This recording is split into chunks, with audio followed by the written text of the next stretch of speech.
Suspects or motive in the murder of rapper and actor Tupac Shakur, who died last Friday the 13th after being gunned down in a drive-by following the Mike Tyson-Bruce Seldon boxing match September 7th. Meanwhile, on Thursday night in Los Angeles, we spoke with Marion Suge Knight, head of Tupac's label Death Row Records, and the man who was driving the car sitting right next to Tupac when he was shot. Knight, who himself was grazed in the head by a bullet, was prevented by his lawyers from addressing the shooting itself. But here, for the first time on television, he speaks publicly about its aftermath. How are you feeling and how are you doing physically? I feel like this. I feel that the last word is always God. But Pac saved my life. The reason why I say Pac saved my life, I got shot in the head, I got grazed some other places, but I still got the bullet in my head. It's still there. But for as trying to get him to the hospital, didn't make me realize that I was shot. Because usually when you get shot in the head, the first thing the person do is panic. You know, bam, I'm shot in the head, I'm about to die. You know. And once you do that, you can't drive nowhere. My whole thing was, he was shot. I'm like, you shot? I'm gonna get you to the hospital. I'm driving, telling him I'm gonna get you to the hospital, kick back. Pac looked at me and said, you know what? You need the doctor more than me. You the one shot in your head. And we laughed the whole time going to find our way to the hospital. That's the conversation we had. It wasn't, Pac was a man the whole time. It wasn't that he was like, oh, I'm shot. He cracking jokes. He's like, yeah, they shot me. He said, but you shot in your head. Look at your head bleed. Look how much it's bleeding. That was Pac. I'm like, man, shut up. I'm gonna get you to the doctor. So he was conscious on the way to the hospital? He was conscious on the way to the hospital. He was conscious in the ambulance. He was conscious after they did the surgery. What was the last thing that he said to you? They loved me. We was in the, we was going in we was on the thing and was getting there. I like, Pac, we the last one left. When we talking, this how we talking. He said, homie, I'm straight. I love you, homie. I'm gonna be straight. I love you too. That's what it was.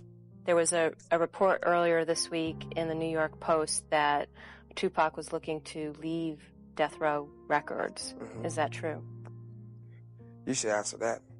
You don't take a person like Tupac who, if you listen to every song on All Eyes on Me, every song on Machiavelli, every time he do an interview, what's the first thing he say? Death Row. Tupac loved Death Row. Tupac loved me, I loved him. I mean, Tupac took Death Row to the next level. I mean, we worked hard and we laid the foundation down, and Snoop took the baton, and he ran with it, and he did a great job with it. When Tupac got the baton, not only did he win the race, he finished so fast that he was able to sit back and drink some Thug Passion and come up with another plan. I mean, if you'd asked Tupac that question, that was he planning on leaving Death Row, he definitely would have cussed you out. A lot of people in the hip-hop community have said that this incident will change hip-hop. This is a really landmark event, tragic event at that, and that the music will probably never be the same. Do you see the direction of Death Row changing? Is there going to be a different type of music put out? Not at all. We're going to do the same thing we've been doing and sell records. Like I said before, my main goal is fulfill Tupac's dreams. And Tupac would definitely never want the music to change, or the style. So we're going to keep it the way he would like it. I'll tell you, this is the first time I ever met Tupac. Magic Johnson was having a party at the Palladium here on Sunset. Yeah. And I came out and some friends of mine were blocking the door. They was holding the party, blocked the door. And it was a young kid. And I said, hey, man, what's up, shorty? It wasn't Tupac, though. And I think it was Shark G. And I told my friend, let him in, man. Come on, man. Let this guy in. And he said, come on in, and the guy said, oh, excuse me? And he went back and he brought like 200 guys with him. Ooh. So we had to bring him around the back, and Tupac was one of those guys.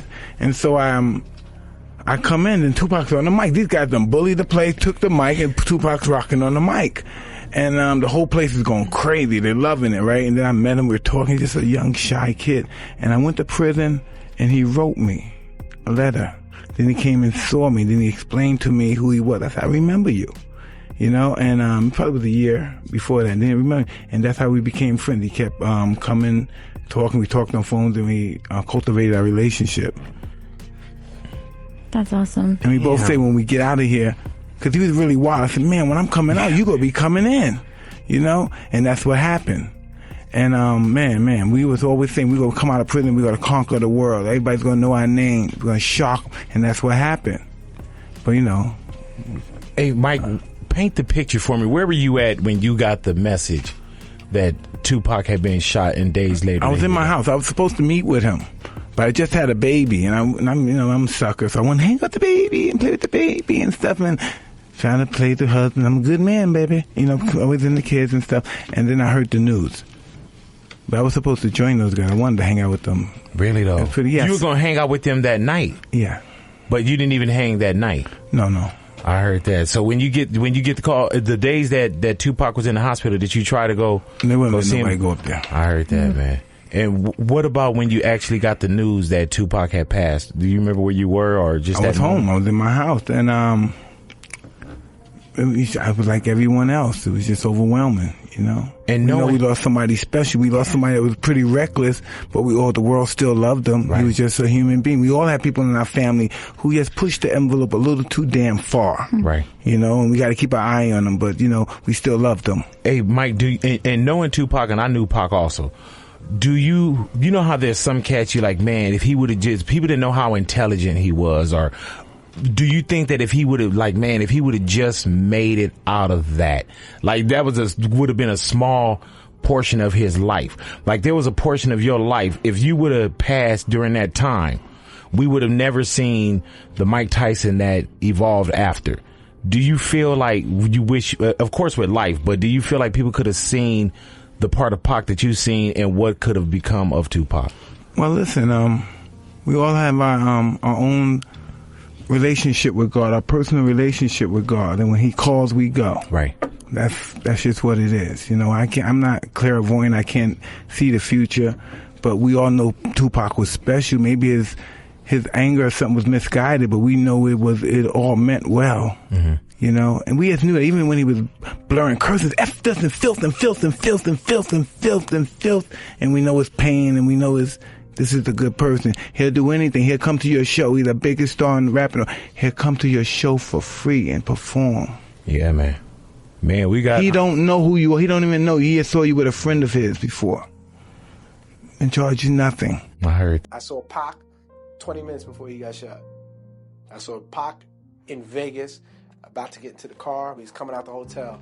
And we walked off, and we got in the cab, and they got in the Bentleys and all that other stuff. And, you know, we went on to another party, and 20 minutes later, we heard Pac got shot. I was at Warren G's house in the living room. I think we was playing a video game, and we kept getting a whole bunch of calls and pages. Somebody told us to turn on the news, and we turned the news on, and we seen the little shit.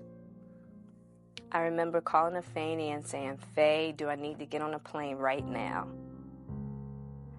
She said, Jada, he's going to be okay. You get here when you can. I drove down there to the hospital because I wanted to see my nigga, you know what I'm saying, make sure he was straight. I'm thinking that he was going to make it.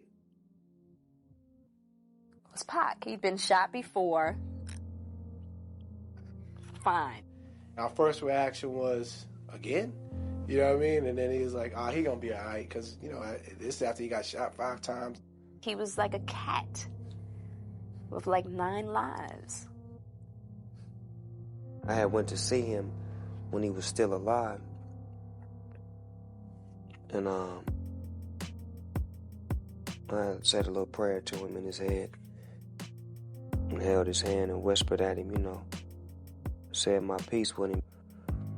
You know, he didn't have no consciousness, but I felt like my spirit and his spirit connected, and I felt like he got it.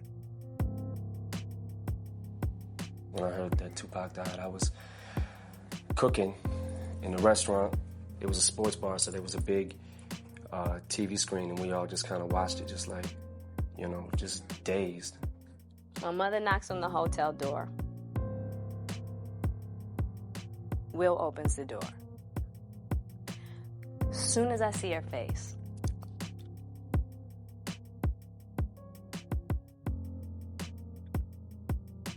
I knew he was gone.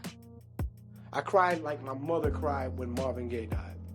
A lot of people that worked at the job that I worked at didn't understand Tupac or didn't understand the music, so we're looking at us like, what's wrong? What's the big deal? Get over it.